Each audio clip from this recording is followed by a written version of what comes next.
Hey everyone, it's Jason, and are you going on the Icon of the Seas? Well, these are 11 cruise cabin tips that you need to be aware of. And make sure you watch number 9, because if you don't, you may end up with no air conditioning. So number 1 is the shower. And I know this sounds odd, but I've heard more people on this ship go, how do you turn the water on? And I'm going to show you right here. So a lot of people try to open the door fully and try to turn on the water, which is almost impossible. All you have to do is open it up a little of the ways, and you put your arm in here and you can adjust the temperature. Now, when it hits this little knob and it doesn't let you go past it, that is 38 degrees Celsius or 104 degrees. And then this side turns it on. Now, I push mine away, the shower wand here, so I don't have to get my arm wet, and I just turn it on. So that is the way to turn on the shower without having to open up the door or to get into the shower and get wet. So number 2, and I normally don't talk about toilets, but this is the loudest toilet I've ever heard. So when you flush this toilet, it is going to sound like a jet engine taking off. One thing is if you have someone that is a light sleeper, it could wake them up in the middle of the night. And I'm going to show you what it sounds like right here. So number 3 is the connecting cabin button. So if you're not in a connecting cabin, you're going to have a dead button. And let me show it to you right here. So right below the AC, you have your cabin lights, your bathroom lights, and then you have this big switch right here. No clue what it was. I hit it many times. Nothing was happening. Well, this is the connecting cabin button.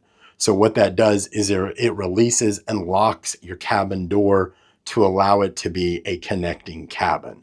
So if you have that, if you're not in a connecting cabin, that's going to be a dead button for you. So number 4, and there's another button that I had no clue what it was, and apparently a lot of other people didn't know what it was at first either, and I'm going to show it to you right here. So our bed is by the balcony, and our drapes are always kind of closed.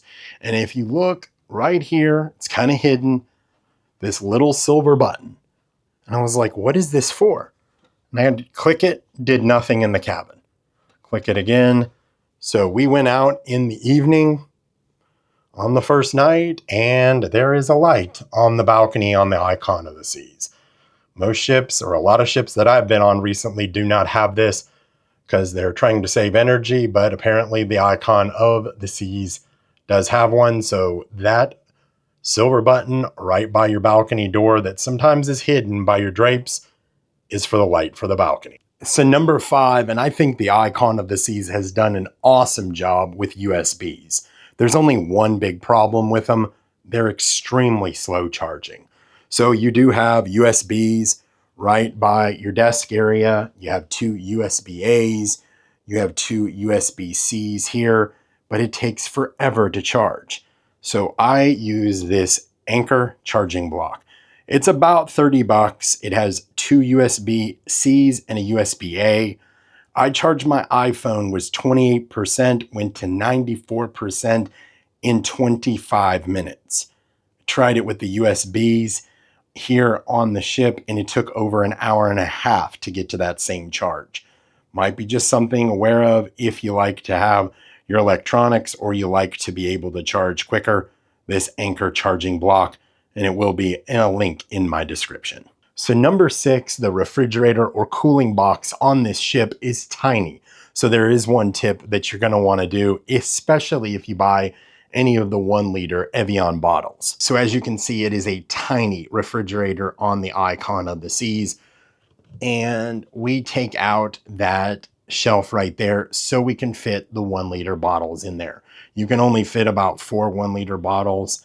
Like I said, there isn't much storage here. It is a small refrigerator on the Icon of the Seas, but pulling that shelf out will give you more space. So number 7, are you light sensitive? Do you have trouble sleeping at night if there's a light on? Well, you're going to want to pay attention to this one. So on the TV next to the Samsung logo, there is a red light, and it is super bright. There's a couple different options that you could do.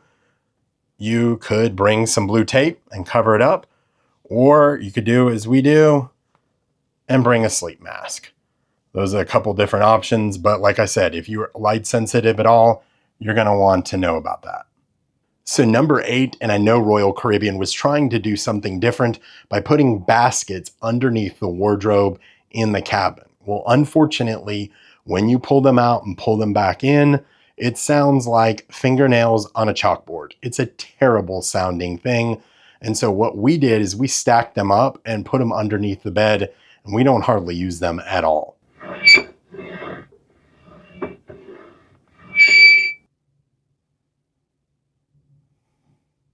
So before I get to number 9, I would ask that you please like this video and consider subscribing, as it does help the channel grow. If you could do that for me, I would greatly appreciate it. Thanks so much. So number 9, do you like air conditioning in your cabin? I think most of us do.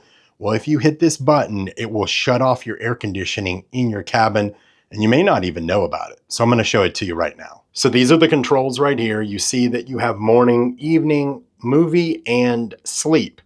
If you hit the sleep button, it will shut the entire cabin lights off and your air conditioning will turn off. Apparently, a lot of people call down, say, my air conditioning isn't working, and they say, make sure you didn't hit the sleep button. When you hit that sleep button, you can hear the AC turn off. So that is a big tip, especially if you like air conditioning in your cabin.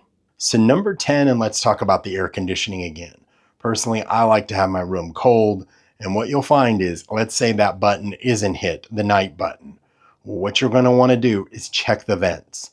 When we got to our cabin, the vent was completely closed. Now it is a pain because every single one of the vents has to be open with either a screwdriver. I used a knife and I pried open every single one of them. They were 90% shut. Even though the cabin said it was 66 and it was blowing out, there was no air I could feel. Once I opened it up, it felt so much cooler in the cabin. And I'm going to show you right here what I'm talking about. So right here, we're above the wardrobe. You can see maybe there's little slots in here and these can close. Now I feel the air, it's blowing, it's amazing.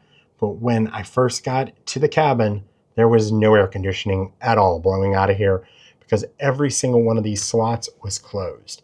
So make sure to check that. Also, if your air is not working, and if you don't want to do it, make sure they call down there and have someone do it. I wasn't going to wait for someone on the first day to open my air conditioning vents because I wanted AC ASAP. So just make sure to check that. So number 11, do you need more space by your wardrobe so you can open the doors, get ready? Well, one thing that you might not know is the couch moves. It actually moves pretty significantly. And when we got to the cabin, I'm going to show you how it was. And, you know, you just got to push it back a little bit. A lot of people don't know you can move these cabin couches, but I'm going to show you where it was and where we moved it to. So that's how much space we had. There's hardly any space here. You could hardly open the doors. You were hitting the couch. It was not very comfortable. And all you have to do is just give it a little push, another little push, and there you go. You have a lot more space in there for yourself to open the doors and give yourself more cabin space. You can go as far as you want. You could go even far as pushing it right up against the nightstand there and give yourself as much space as you need for your wardrobe area, so you have more space to pull out clothes and to get ready. So I appreciate you guys watching. I hope you found this video helpful. The icon of the seas is a little different in the cabin. There's a few little quirks there, but hopefully these tips and tricks helped you. So I appreciate you guys watching, and I will talk to you soon. And until then, happy cruising.